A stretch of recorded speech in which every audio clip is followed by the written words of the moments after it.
and your voice won't be included, so don't worry. Okay. Uh, the title check web, we are going to change this, so we're incorporating the security trimming control. Okay, so this is a server-side control. It's going to hide this panel if the user has no permission. And the permission here we're looking for is manage web permission. If you don't have this permission, this entire panel is hidden. Very well. Okay. And in our code behind, this is a extension to the last lab. Okay.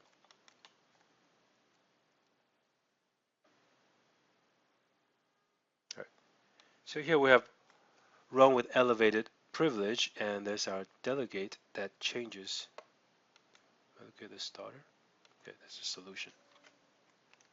Yeah.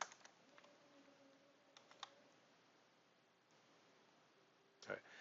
So on pre-render, don't need to do anything. Okay.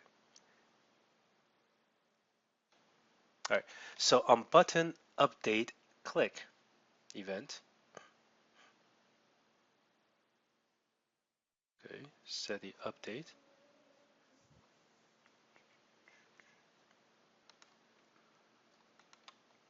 Folks, on page load, and again, if you don't have, if you are not connected as administrator, okay, you are not going to be able to populate the web list because populating the web list requires you to be able to see all the sites in the site collection, right? So we're going to use this. Okay.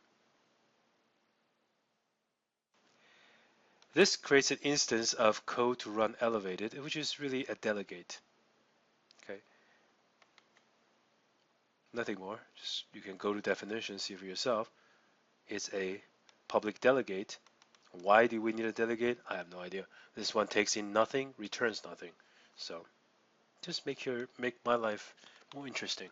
So it's just a delegate that takes in nothing, returns nothing, called populate web list. So there's a method called populate web list. Cool. And then we assign that to an instance of that. Okay, that's really all there is to it. And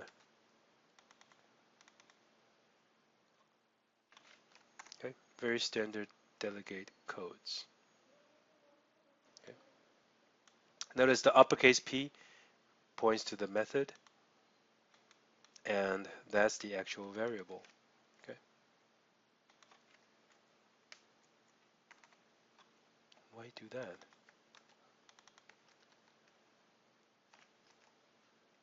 I'm sure compiler has no problem doing just that. Okay, so in any case, you could just say run with elevated privilege followed by the name of the method. The compiler won't complain. So it may not be somebody can probably tell me why it's not a best practice, but it works. Okay, and that's going to run. I'll come back. It's going to run this method in a elevated context. Okay, which means regardless of who you are, if you can insert this web parts, you can see all of the web title. That's it. Okay, the drop-down box will not fail. Cool. And that's all it is. It's running under elevated permission. Okay. Populate web lists.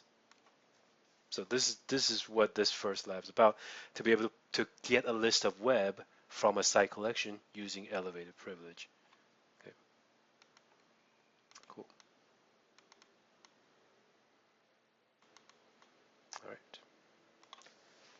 Any questions so far, folks?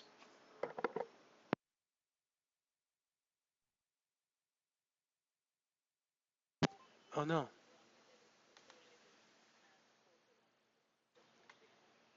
Okay, no worries. This is where life gets interesting. Okay, when you look at SP security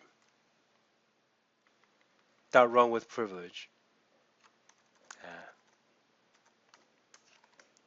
notice there are a few overloaded version. Okay, actually not overloaded version. It's expecting what? code to run elevated, right?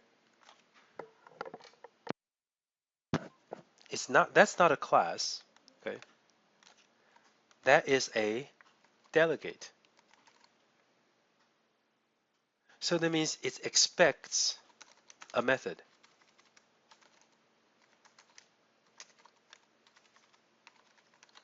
Okay. So it's expecting a method fitting that delegate declaration. Okay.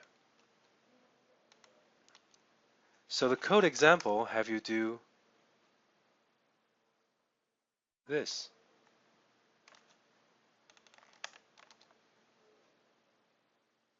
So declare a variable called populate web list with lowercase p that points to the method called populate web list with uppercase p. So here, this variable, this instance of delegate points to uppercase P, populate web list. Are we okay so far?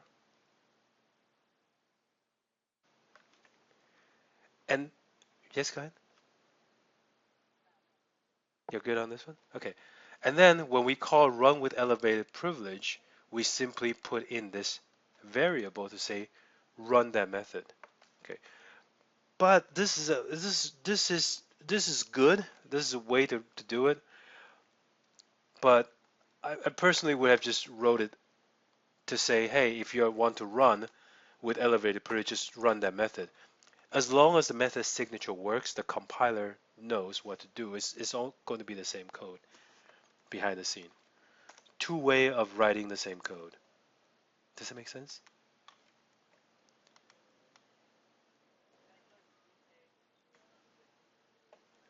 Correct. This example shows you that this is what the code will look like run with elevated privilege. Now, how do we do the same thing without run with elevated privileges? That's the question, right?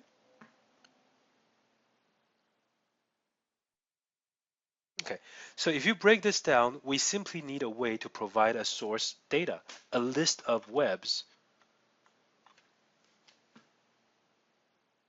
okay, when a user has no permissions. That's exactly what we want, right? If you can get this web part, if you can install this web part, and we are going to do a global replace web part to app part. If you can install this app part, if you bought this app part, okay, within the app part, we can maintain a list of all webs, right? And because if you can deploy an app part, okay, you have full access to the contents of the app part. So alternatively, what you can do is you can use a feature activation receiver to populate an app list of webs, okay, without having to do server-side code that you see here. Remember, this is server-side code, right? Okay. Now, when we talk about the client-side code, you'll see this again. Okay, it's possible to emulate someone else if that's what you wanted to do. Okay, from the client side to impersonate someone else. So there are a few ways to do this without run with elevated privilege. It's just not a very good uh, security practice. All right. But nevertheless, we'll show you this code because you are going to see a lot of these code in 2010. Okay, so we want you to know what this code does. Now, what is new? This is not new. Okay, what is new is the security trimming control. So that's about it.